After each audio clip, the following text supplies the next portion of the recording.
sister of the Pleiades,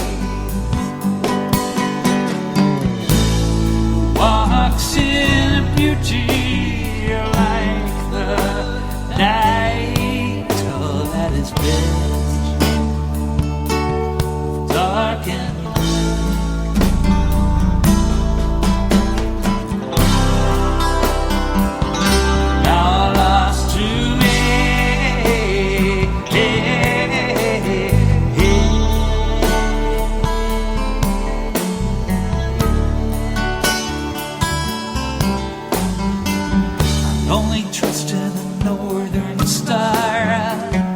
that's the only point that's fixed. I once believed in love. Even love cannot bridge this rift.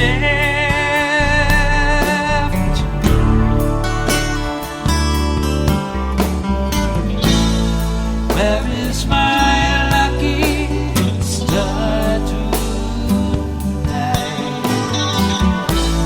Seventh sister of the Pleiades,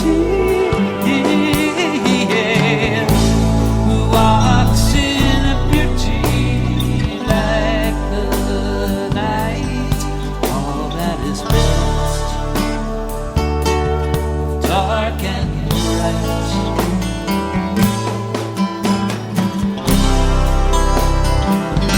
Now lost to me.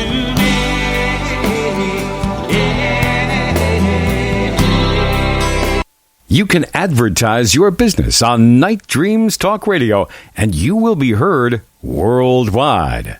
Why not contact us at nightdreamstalkradio@gmail.com. Night Dreams Talk Radio, After Dark, wants to give a big shout out to all the truckers that listen to our show. You're listening to Night Dreams Talk Radio, After Dark, with our host, Gary Anderson. And here I am, and we got two great guys on the show here tonight, Lon and Tobias. Now, hey, what made you decide to write the book? Well, and I think Lon touched on this earlier.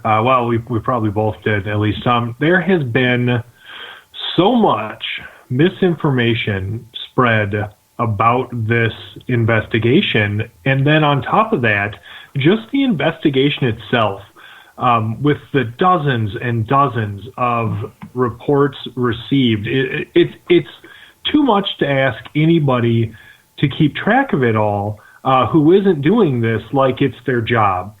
So, if you're just a person who has an honest interest in, Mothman sightings, then to ask you to, search through Lon's blog, go over to UFO Clearinghouse and then head over to the Singular Fortean Society and try to make sense of all this, it's just not fair, and it's not something that reasonably I think a lot of people are going to do. And so, Lon had put his book out towards the end of 2017, and it did a great job of covering things to that date. And then, past that, we received a bunch of extra reports since, I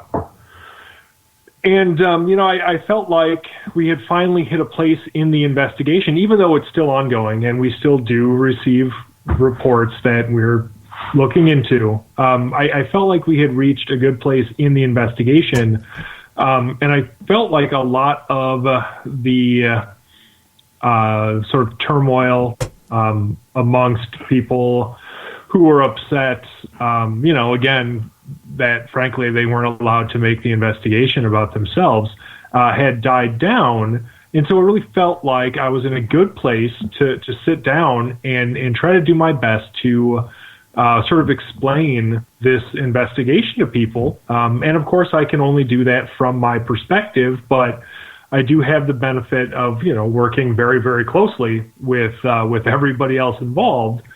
So I feel like it does a very accurate job of letting people know exactly what went into this investigation, and it's not all a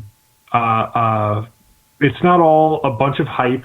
I'm not going to sit here and tell you that every single report is absolutely earth-shattering, mind-blowing stuff, because they're not. But enough of them are that I feel very strongly that this is something that people need to be taking very seriously.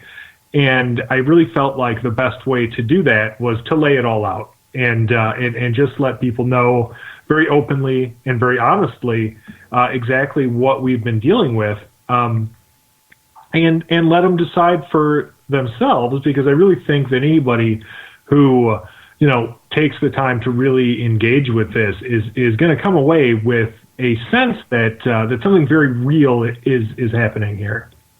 It is. I mean, I got to ask you a question. How long did it take you to write the book? How many hours a day did you spend writing the book? And I know that you have done a lot of behind-the-scene promoting your book. I mean, I've seen what you've been doing, and I tell you what, has the hard work been paying off? Well, sure. As to how long I've been writing the book, I like to tell people I've been writing it for about 2.5 years, because that's about how long this investigation has been going. Because, frankly, a lot of what went into the book was going back and looking at the articles that I had already written, and then updating that and adding to it. And frankly, because I write in a journalistic style, when I was putting the book together, I got to be a lot more editorial about it, and insert my opinion, into what might be going on. And I try not to do that too much, but it was something of a departure from what I'm used to. But it was a lot more work than I thought it would be, because when I started it, I was like, well, I mean, I've already been involved in this case for 2.5 years or whatever. Like, this should be no problem. Like, we've already got most of this written, But getting it together, organizing it, providing an actual narrative for people to make them understand it was a lot more work than I anticipated. But I think that it's really going to pay off, And so, I mean, I would say I probably spent, maybe a few hours every day for a few months getting it all together and organized and everything. And as far as the latter question, we've got a lot of support in the community, and it really means a lot to me.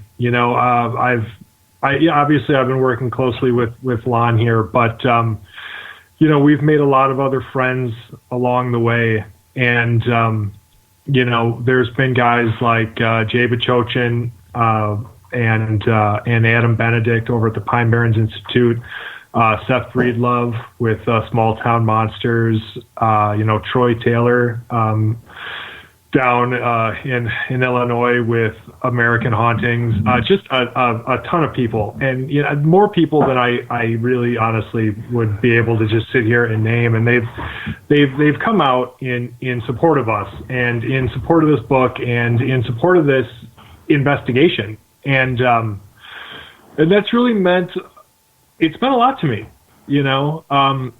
because there were some very nasty, noisy negativists, to borrow from Stanton Friedman, and that really hurt. Honestly, it was really tough for me to get past the people who are trying to tank this investigation for their own selfish motives.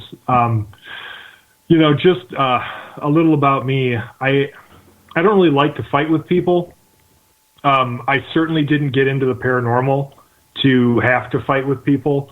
I got into this because I'm interested in it and because I want to help people and because I thought that I could help build a better community here.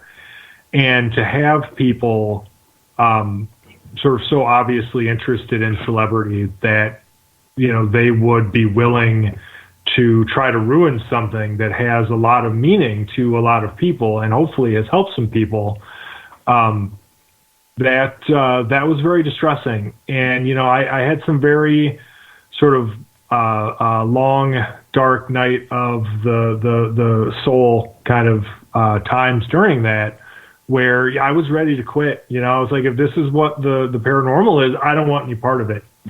But luckily, like I said, I had met enough good people who were in it for the right reasons, like the people I just named, that it kept me going. And now the book's here, and we're getting good support, and it really means a lot, and it makes it easy to ignore people who I know just want to try to bash it because they're just mad. But you're gonna find that it's the same thing with what I do and James does. You'll find people that are either jealous or they not as good as doing what you do. Like doing your reports and stuff like that. I mean, if I remember right, you even go out and interview people on different locations, and you travel, you go to seminars, You do all this stuff where I hate to say it.